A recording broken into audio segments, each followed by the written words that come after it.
Hey everybody, it's Morgan from Shampoo Salon, and we're at my house today. I haven't had time to film this at the salon, so we're gonna get a little cozy, gonna be hanging out. I'm gonna answer those awesome questions you guys posted on my Facebook page. Thank you so much. There were so many good ones. I can't even believe it. Phenomenal. So we might have to do a part two. I want to get as good coverage of your questions as possible. But let's just jump in and we'll see what happens. So one of the big ones I always get asked and then was on this was, should you wash your hair before a color? The short answer is yes, absolutely wash your hair before coming to the salon. What that's gonna do is it helps the color penetrate better, cover grays better, all over even tone, as opposed to, think if you can feel a grit on your hair, that's where your hair is gonna have like a tougher time cutting through the color. Obviously, if your hair is 1 or 2 days old, it's not probably that big of a deal. Just do the grit test. Can I feel gunk in my hair? Probably should wash it. What that's gonna do is also cut down, if your hair is too dirty, then I have to wash it and then you have to pay for it. So that's not very fun either.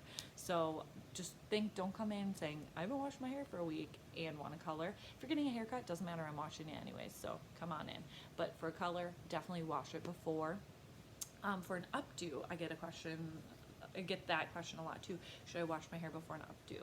If you want one of those beautiful Pinterest ones where they're kind of like, I feel like they all twist them, and they're really soft volume. Think if your hair is flat, it's worn in, it's kind of gritty, you're not going to be able to get that soft look because that's for unclean hair. That's the part they don't tell us on Pinterest.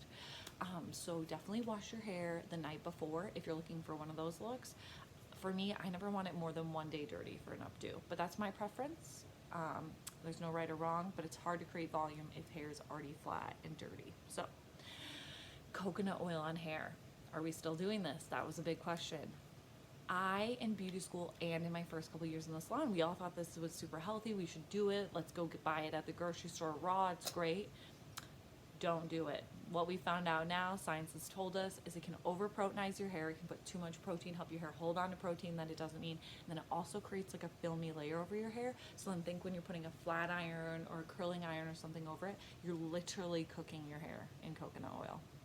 So we're gonna stay away from coconut oil as a raw substance. Obviously it's in products and has great benefits, but it's because the way it's interacting with other things and the way they process how they harvest it. So raw coconut oil, don't be buying that at the grocery store and slapping that on our heads anymore. Not worth it. Should you wash your hair in cold water after coloring? So I know that's hard. So I'm gonna say if you can, at least every other time, that's the best.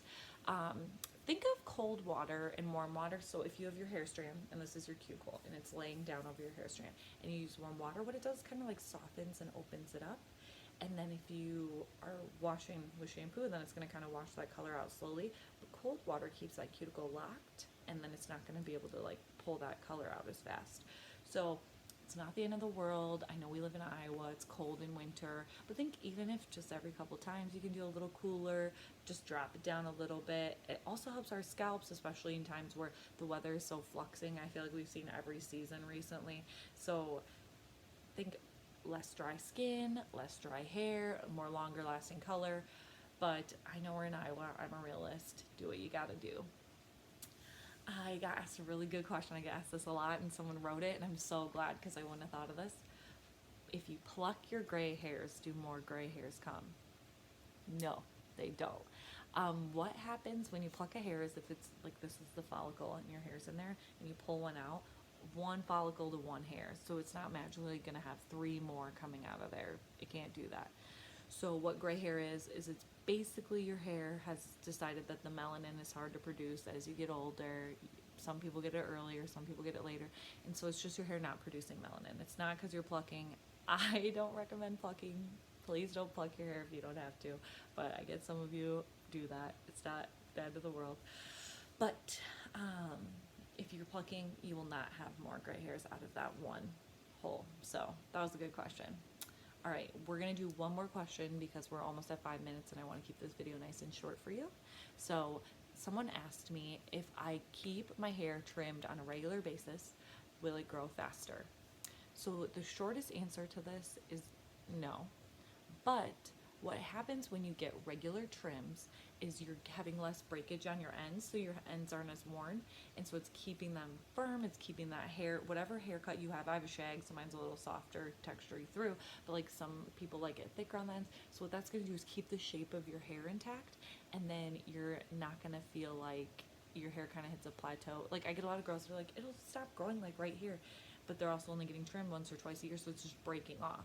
So getting regular trims is gonna eliminate as much breakage, and it's gonna help your hair grow longer and thicker, which may feel faster to some. So I think that was a great question. You guys, thank you so much. If you have more questions, drop them below, because we're going to do a part 2, maybe a part 3, depending on how many questions you have. This was awesome. I love this. So keep the questions coming. If there's other hair videos you'd like to see, what kinds of videos you want me to do, drop them below. I'm going to try and do one of these every single month, so we've got tons of stuff we can cover. But until then, thank you so much. Have a great day, and I'll see you next time.